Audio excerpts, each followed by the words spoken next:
So from craving, we move into sensation. It's that old thing of that you have a sensation or an experience, and it's either good, or you perceive it as being good, being bad, or being neutral. Yeah. So in order to crave, there has to be a feeling that arises. And as you were saying, it's really interesting psychological territory we get into here. The mind divides up sensations into three categories: pleasurable, unpleasurable, and neutral. It's really, really interesting when you get to really become aware of this for the first time. So some stuff that we feel the mind labels as nice, and we want more of that, and that leads us into the zone of craving. Some sensations are unpleasurable, and we want less of them, and we want to get away from them, and that leads us into craving as well, because we crave to get away from them. The neutral ones are interesting because when we encounter sort of neutral sensations, the mind just tends to switch off or fuzz out, and this is where it gives the game away, because that numbing or fuzzing, we can see that that's not there in the sensations themselves. So I don't know. So say if there's a neutral sensation, like, I don't know, sense of your bum on the chair. Right, yeah. You know, you don't notice it. You know, your mind just fuzzes over it because we all notice it now because you've mentioned it. However, yeah, but noticing it now, what we can see then is that fuzziness or numbness is not there in the sensation itself. You immediately go to, is this good or bad? Yeah. So the sensations are there. You know, they're entirely there. They're entirely present. But it's the mind that's making it fuzz out. It's the mind that's introducing that neutrality. It's not there in the sensation. The sensation's just a sensation. It's the event. Yeah.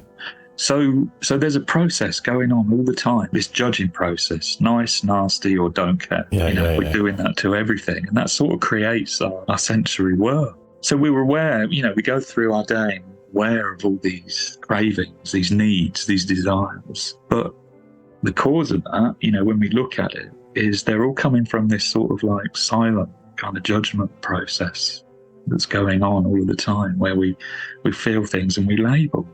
Yeah. So if we can stop labeling them or become more aware of that process, then we can start to make some inroads into craving, preventing those cravings from having so much power over us.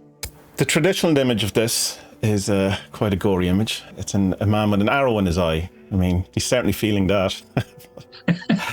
There's something that's more, for me, when we were approaching the Artford card, is there's a gore element into that, which is not really what I wanted to portray. And so what we went for is a guy running in the desert about to experience something particularly nasty. His foot's going to land on the spike. Because it has that, ugh. By looking at the image of the card, you create the sensation. You know what I mean? Because it's not in the card. The actual thing's not there. The pain or the thing that we try to avoid isn't there. And we create it. Yeah, we really identify, don't we, with that, with that pain that's about to occur. And it's unambiguous as well. It's obviously going to be unpleasant. So divatory meanings, how would you use this in a spread? It can represent awareness, this card, because we talked about that process of labeling. Yeah. So there's a certain sensitivity here. I mean, that's another sense that it has. So sensitivity, emotional intelligence, awareness, connection with sensory experience. And would there be things like empathy and, feelings, emotions, that stuff? Yeah, no, I think that would be another one. So if it would come up in a reading, it would be, what's the feel of the situation? What does it feel like? How is it making you react, internally? Like, what is it doing to you on an emotional level? Yeah, and it can also show that somebody's really navigating the world of feelings, or they're having to engage with like emotional dilemmas, and they're manifesting, a certain degree of skill in doing that. What's the reverse then? Yeah. So would it be like would coldness or something, not having emotion, being emotionless, or or the opposite, oversensitivity, taking things too much to heart, that kind of stuff. Or avoidance as well. Squeamishness you have. So I suppose that's coming from say something that, as represented in the card, is that being you know something, but you're having too strong an emotion, I suppose, or a reaction to something. Yeah, and it can also maybe point to things like shallowness.